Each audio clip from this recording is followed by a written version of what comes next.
সাকিব খানকে আমি বিয়ে করলাম না বা আমি করব না, সে চাইবে কি চাইবে না এটা ম্যাটার না, আমি যেটা যাবো আমার লাইফে আমি সেটাই করবো। कहना क्या चाहते हो? ভাইরে, জীবনে অনেক নায়িকা দেখবেন, আসবে যাবে, কিন্তু এরকম চরিত্রহীন নায়িকা মনে হয় ইন্ডাস্ট্রিতে আর পাবেন না। সাকিব খানের এমন কিছু নেই, সুপারস্টার শুধু স্টারডম আছে ওনার, বাট আমার সঙ্গে যোগ্যতা রাখার জন্য এমন কিছু নেই যে তাকে বিয়ে করে আমি অনেক কিছুর মালিক হয়ে।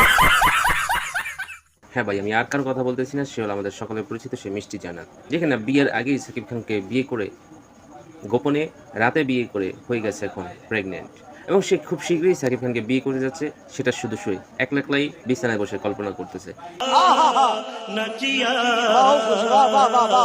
কিন্তু কিছুই না।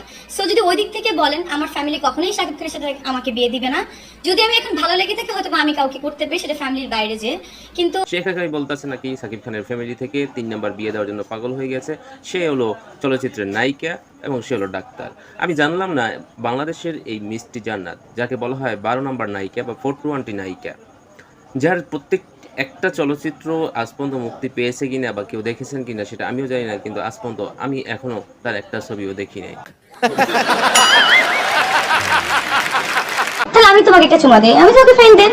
সাকিবকে নিয়েও আমার অনেক অনেক অনেক প্রবলেম হচ্ছে, এখনো জয় বলা ঠিক না। সে যদি আমার সিনিয়র না হয়ে জুনিয়র হইতো, আমার তাকে থাপড়াইতে মন চাইছে। ভাই, একটা মেয়ে কতটা খারাপ হলে লাইভে এসে বলতে পারে যে আমি তার জন্য আত্মহত্যা করতে চাই?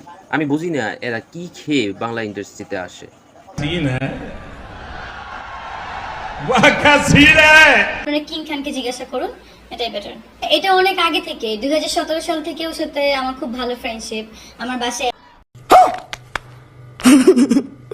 প্রাণে কল্পনা করে শুধু সাকিব খানকে, জানো, কারণ সে জানে যে সাকিব খানকে নিয়ে যদি কোনো আলোচনা করা হয়, পর্যালোচনা করা হয়, তাহলেই সে হয় ট্রেন্ডিংয়ে, নয় হয়ে যায় 1 নম্বর নায়িকা। এই জন্য সে এখন অপু এবং বুবলিকে বাদ দিয়ে সে এখন হতে যায় সাকিব খানের 3 নম্বর বউ, যেটা কিনা সে বিছানায় বিছানায় বসে শুয়ে শুয়ে কল্পনা করে। সে কল্পনা করতে করতে এখন সে প্রেগনেন্ট হতে পারে, কয়েকদিন পর ঘোষণাও আসতে পারে যে সে মা হতে যাচ্ছে।